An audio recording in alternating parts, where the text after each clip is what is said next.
Bonjour à tous, je vous retrouve aujourd'hui pour une vidéo revue qui concerne une unique marque qui est la marque Glossier, que j'étais très enthousiaste de tester quand la marque a enfin ouvert les envois à la France à l'automne dernier. J'avais passé une très grosse commande sur leur site de plus de 300 € de mémoire. Je vous avais partagé de toute façon très largement mon enthousiasme sur Instagram à ce moment-là, et je dois vous avouer que j'ai pas été hyper emballée par leurs produits. Alors il y en a que j'ai vraiment beaucoup aimé, mais voilà, il y en a beaucoup qui ne m'ont pas plu. Et en fait, j'avais prévu au départ de vous faire une revue de ces produits. Et j'avais pas envie de faire une vidéo en fait juste pour bâcher une marque en fait. Je vous partage toujours mon honnête opinion sur les produits que je teste, mais là je trouvais qu'il y avait trop de choses négatives à dire et j'avais pas envie de faire une vidéo hyper négative et voilà. Donc du coup c'est vrai que j'ai un peu traîné des pieds pour filmer cette vidéo et j'avais, comme vous l'avez peut-être vu dans ma vidéo rangement make-up, tri make-up là, que j'avais une boîte en fait pleine de produits Glossier en fait qui traînait à côté de ma coiffeuse depuis des mois, qui prenait la poussière en attendant justement que je filme cette vidéo. Et donc là il était vraiment temps que je me mette un coup de pied aux fesses et que je vous filme cette vidéo. Donc rassurez-vous, j'ai pas que du négatif à dire sur ces produits, il y a certains produits que j'aime vraiment beaucoup.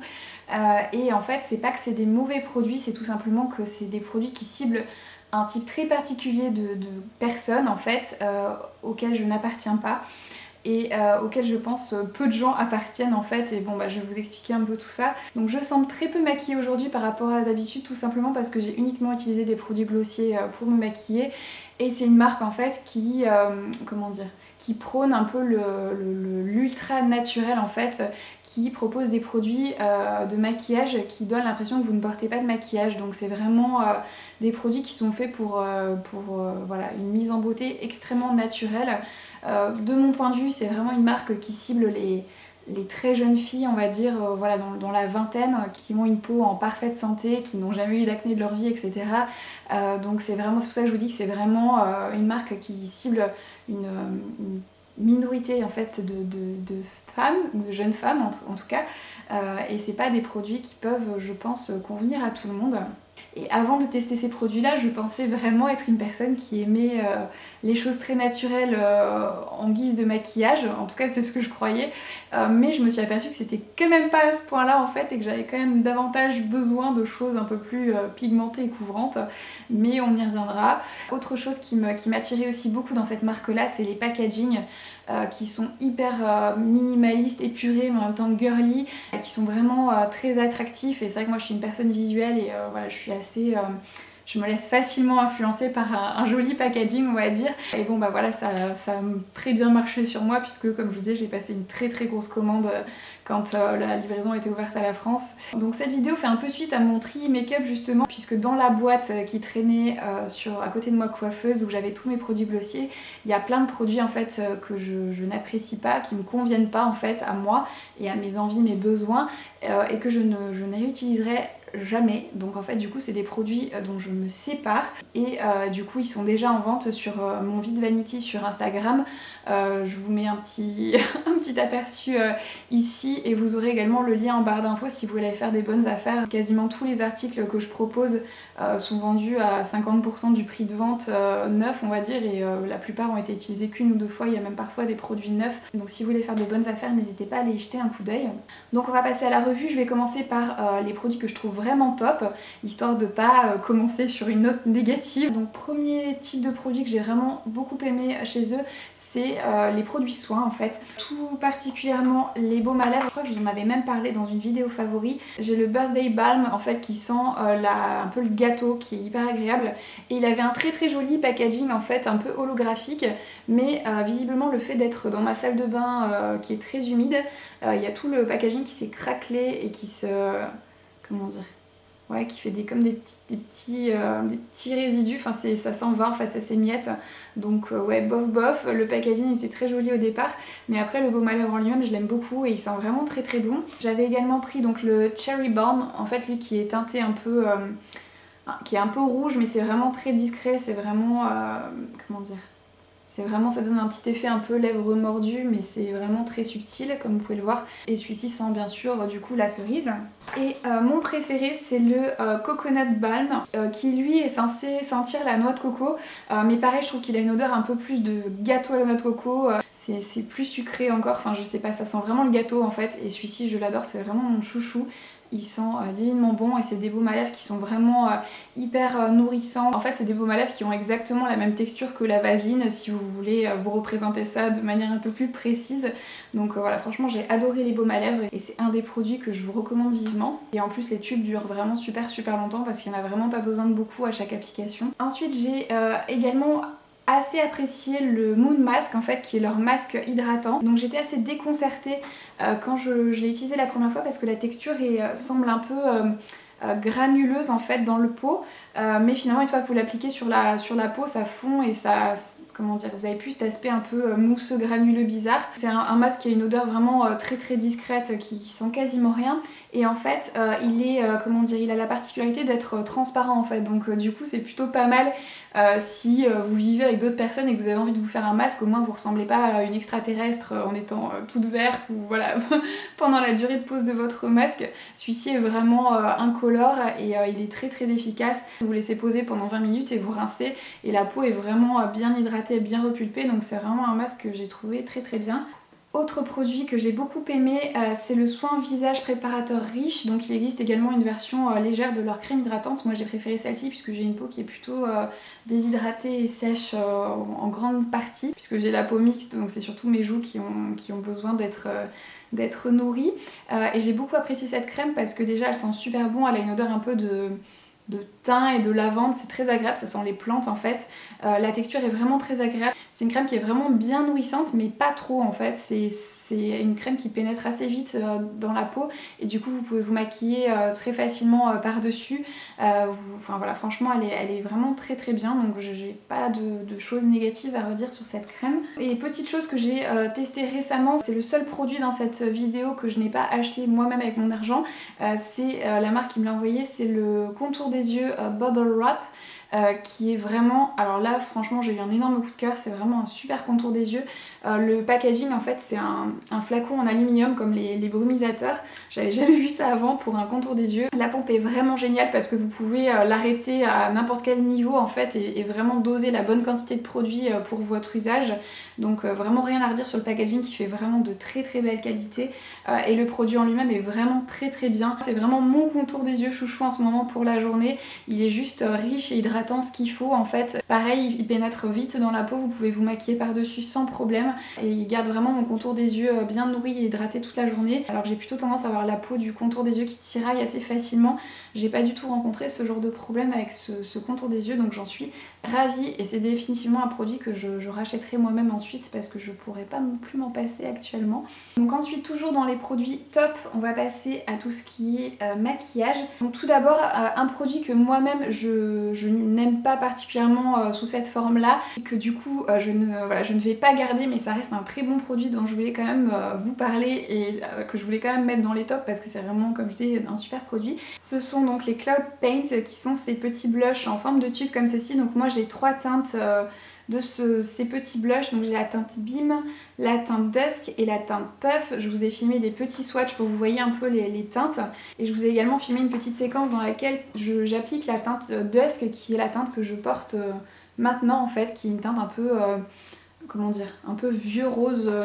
C'est une teinte de blush qui est vraiment neutre et qui peut aller avec n'importe quel type de maquillage, qui est très naturel.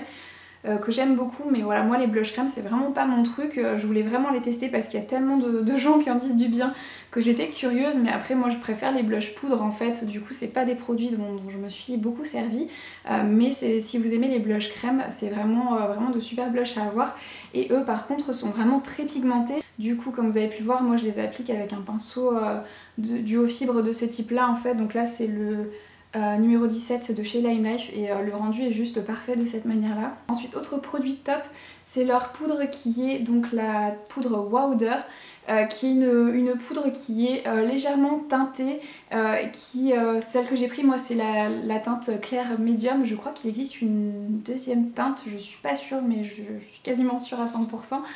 Et c'est une poudre qui est vraiment très très bien, qui est très très fine, qui ne marque pas les zones de sécheresse, qui donne pas du tout un effet plâtreux en fait à la peau, qui fixe très bien, le rendu est vraiment très joli, très naturel, vraiment mat. Si vous aimez vraiment les poudres mates mais qui ont un rendu naturel, celle-ci est vraiment top.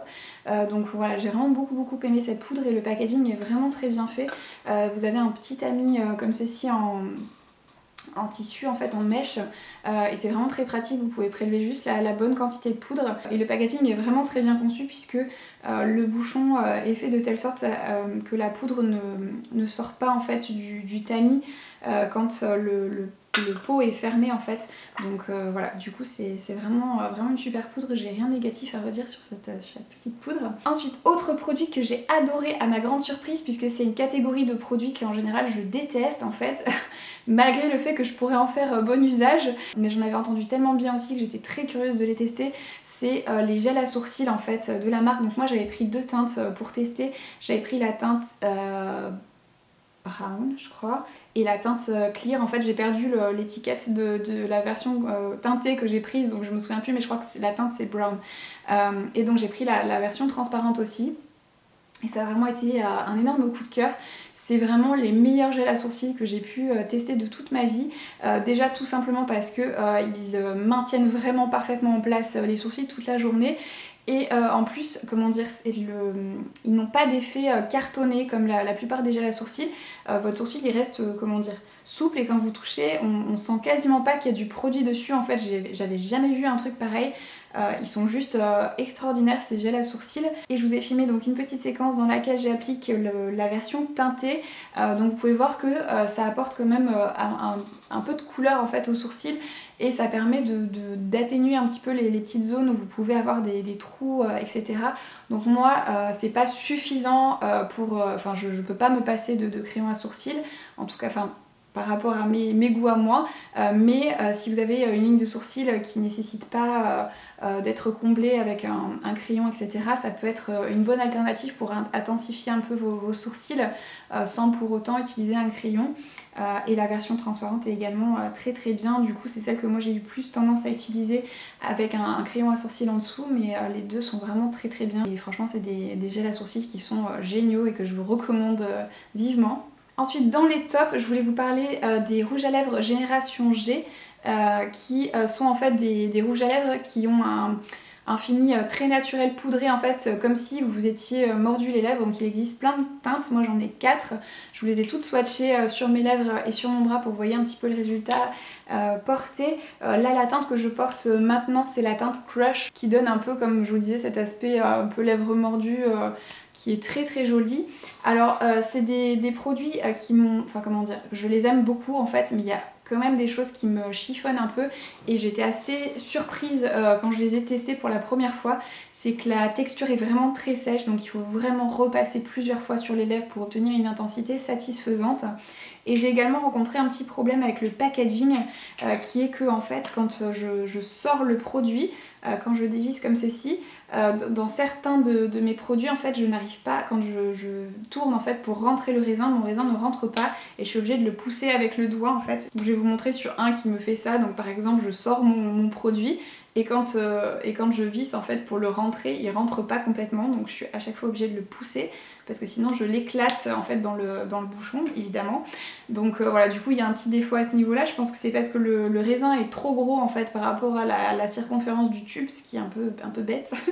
C'est à pas grand chose, mais bon c'est un petit détail qui moi me chiffonne on va dire. Au-delà de ça, je trouve le rendu du produit vraiment très très joli, je trouve que c'est innovant. J'ai jamais utilisé des produits qui avaient cette texture là, parce que malgré le fait que la texture soit sèche et qu'on ait besoin de repasser pas mal de fois au moment de l'application pour obtenir une belle intensité, c'est des produits qui sont pas du tout asséchants sur les lèvres, on les sent quasiment pas.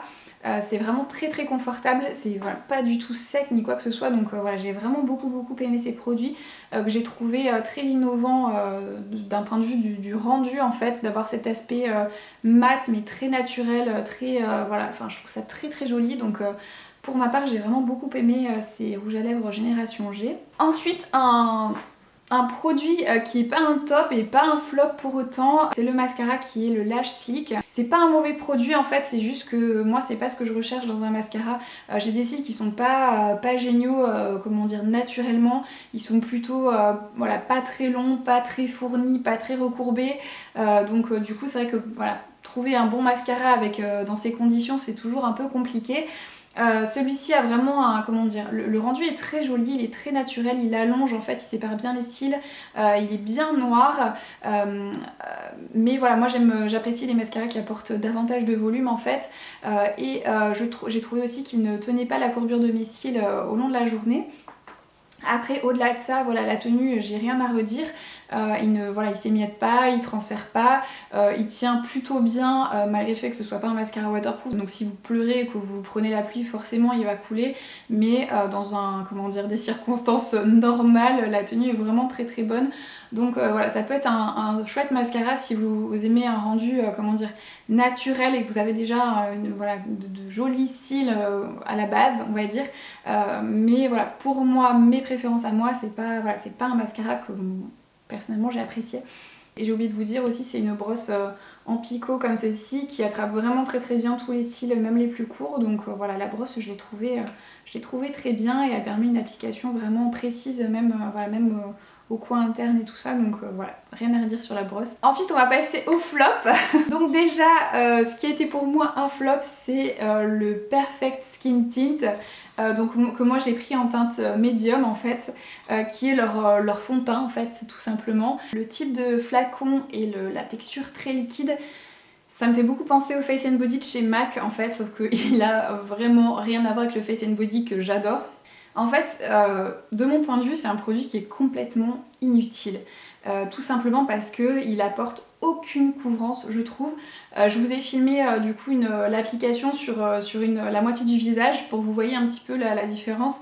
Et après j'ai terminé de l'autre côté. Ça n'apporte vraiment rien. C'est juste, vous retrouvez juste avec le visage collant après en fait. Et il n'y a rien, il n'y a aucune couvrance, je trouve que ça ne floute rien du tout, aucune imperfection ni quoi que ce soit, donc c'est vraiment, de mon point de vue, un produit qui est sans intérêt en fait. Il aurait fallu qu'ils mettent davantage de pigments dedans ou peut-être faire une formulation un peu plus floutante, ou je sais pas que c'est un quelconque intérêt, mais là pour moi c'est vraiment un énorme flop ce fond de teint. Alors après il y a des gens qui l'adorent, je vais même pas chercher à comprendre pourquoi parce que ça me dépasse, mais voilà, moi personnellement je l'ai pas du tout aimé, je trouve que c'est un produit complètement inutile et en plus comme je vous disais c'est un produit qui reste, qui ne se fixe pas à la peau, donc qui reste collant en fait, je sais pas comment vous dire. Vous avez la peau un peu luisante et comme si vous veniez d'appliquer de la crème par exemple, mais ça ne se fixe pas à aucun moment, donc ça reste collant si vous ne le poudrez pas derrière. Donc oui, du coup moi j'ai pas du tout aimé ce produit, je ne vous le recommande pas du tout. Donc voilà, si vous cherchez un produit un peu de ce type là, qui a un rendu hyper naturel, qui tient super bien et qui floute de manière naturelle, je vous recommanderais plutôt le Face and Body de chez MAC que je trouve personnellement extraordinaire et que j'adore depuis toujours, depuis des années, depuis sa sortie. Donc voilà, ça n'a deux produits qui n'ont vraiment rien à voir. Ensuite, autre flop, là je vais être un peu plus mesurée, c'est juste que c'est un produit qui moi ne me convient pas. C'est le Stretch Concealer que j'ai également pris en teinte médium, qui est donc leur correcteur. Donc moi, il faut savoir déjà que j'ai des cernes bleutées très marquées, donc en guise d'anti-cerne et de correcteur, j'ai besoin de quelque chose de vraiment de couvrant pour masquer ça. Donc là pareil, je vous ai filmé l'application en dessous d'un de mes yeux, que vous voyez un peu que vous puissiez comparer les deux côtés et voir un petit peu ce que ça fait. Mais si vous recherchez juste quelque chose avec une couvrance légère qui apporte un petit coup de frais et qui soit hydratant, parce que c'est vraiment un correcteur qui est très hydratant, qui reste pareil si vous le poudrez pas humide. Donc du coup, moi il faut que je le poudre, même en le poudrant, il a quand même tendance à filer un petit peu dans les ridules que j'ai sous les yeux en cours de journée, mais c'est pas non plus dramatique, hein. J'ai d'autres correcteurs qui filent encore davantage dans mes ridules que ça, et en tapotant ça se remet bien sans aucun problème. Donc voilà, c'est pas du tout un mauvais produit, je l'ai trouvé vraiment, la texture est très agréable, c'est très confortable, c'est juste que c'est pas assez couvrant pour moi. Dans la petite séquence que je vous ai filmée, je vous le montre aussi en appliqué sur le visage, sur les petites imperfections et les rougeurs que je peux avoir. Et comme vous pouvez le voir, c'est un produit qui est quand même davantage pigmenté que le fond de teint, et donc ça permet de masquer quand même un petit peu certaines imperfections, tout en transparence. Ça reste pas un produit hyper couvrant, mais si c'est vraiment juste pour voilà, masquer des imperfections qui sont pas très marquées, ça peut être suffisant. Voilà, tout dépend vraiment de l'utilisation que vous voulez en faire. Donc voilà, donc pour moi c'est un flop, mais c'est pas un mauvais produit en soi celui-ci. Ensuite, autre flop, c'est le Haloscope, donc c'est leur stick enlumineur. Donc moi j'avais pris la teinte Quartz, qui est une teinte un peu champagne comme ceci. Donc là c'est pareil, c'est un produit que j'ai pas du tout aimé pour ma part en fait, parce qu'il est absolument pas pigmenté en fait. C'est un stick qui donne un effet un peu, comment dire, mouillé à la peau, un peu luisant, je sais pas comment dire, mais il y a vraiment aucune, enfin les nacres ne se voient quasiment pas, et du coup c'est juste que c'est collant en fait, et je sais pas comment vous dire, c'est juste collant en fait. Vous pourriez vous appliquer le baume à lèvres, de la vaseline à cet endroit là, vous auriez le même rendu en fait, et je trouve ça complètement inutile. Moi personnellement quand j'utilise des sticks enlumineurs, c'est pas du tout le rendu que j'attends. J'attends quelque chose de plus, comment dire, un peu métallisé, lumineux, et pas quelque chose de collant et de luisant. Enfin je sais pas comment vous dire. Je vous ai filmé aussi l'application, vous voyez un peu le rendu, mais moi c'est pas du tout ce que j'aime. En tout cas il y a peut-être des gens qui adorent, mais moi j'aime pas du tout, donc c'est pareil, pour moi ça a été un flop ce produit là. Et pour finir, dernier flop, ce sont les Lid Star en fait, qui sont leur fard à paupières, comment dire, un peu liquide en fait. Donc les packagings sont vraiment très très jolis, donc ça on peut pas, et très originaux, ça on peut pas leur enlever. Et en fait c'est un, comment dire, c'est un flacon un peu comme des glosses. Vous avez un petit applicateur avec un embout mousse. Donc là c'est pas, encore une fois, c'est pas que la formulation est nulle en fait, c'est juste que la pigmentation est juste quasiment inexistante en fait, donc vous obtenez pas du tout la couleur que vous avez dans le flacon.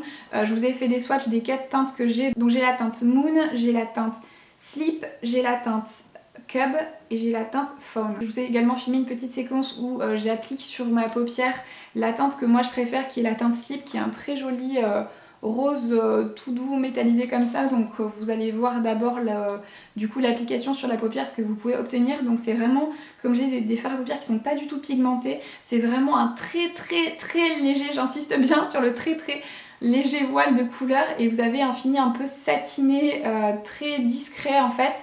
La texture est très agréable, ça donne un, comment dire, c'est un fini un peu poudré, satiné, qui est très agréable. La tenue est très bonne, ça file pas du tout dans le pli de la paupière au cours de la journée. Donc c'est, enfin voilà, la formulation est vraiment très agréable. Je regrette juste que ce soit pas des produits qui soient davantage pigmentés que ça.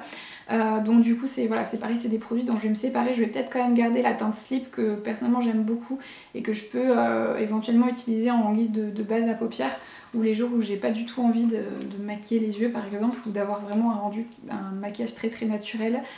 Mais les autres teintes du coup voilà, je vois pas l'intérêt en fait, je les trouve pas sensationnelles en fait. Donc c'est un produit que j'ai été surprise vraiment de pas aimer en fait, parce que j'espérais beaucoup de ces petits fards à paupières, mais c'était pas, voilà, c'est pas du tout ce que j'espérais. Donc j'espère peut-être qu'éventuellement ils sortiront d'autres teintes plus pigmentées dans quelques temps, parce que la formulation était vraiment très sympa. Donc voilà du coup pour tous les produits glossiers que j'ai pu tester. J'espère que cette vidéo a pu vous être utile et que vous n'êtes pas trop fâchés après moi que je vous ai pas proposé cette vidéo plus tôt. Mais c'est vrai que comme je disais, j'étais assez mal à l'aise de faire une vidéo presque que pour critiquer une marque en fait. Pas parce que je n'assume pas ce que je pense, mais parce que j'aime pas forcément véhiculer trop de négatifs sur ma chaîne, tout simplement. Mais voilà, j'avais quand même de belles choses à dire de leurs produits, heureusement, pour contrebalancer un peu. Et voilà, et peut-être que je repasserai une commande sur leur site dans les prochains mois, voilà, pour tester d'autres petites choses. D'ailleurs, si vous avez des recommandations, des produits que j'ai pas cités dans cette vidéo et que vous avez vous-même beaucoup apprécié, n'hésitez pas à me laisser vos recommandations dans les commentaires. Et comme toujours, je vous mettrai tous les liens vers les produits dont je vous ai parlé et tout ça en barre d'infos. Tous les liens également vers ce que je porte, bon, en guise de maquillage. Du coup vous avez vu ce que j'ai mis sur mon visage aujourd'hui, mais du coup voilà, ma robe, mes bijoux, tout ça, vous aurez tout en barre d'infos. Je vous fais des gros bisous à toutes et je vous retrouve très bientôt pour de nouvelles vidéos.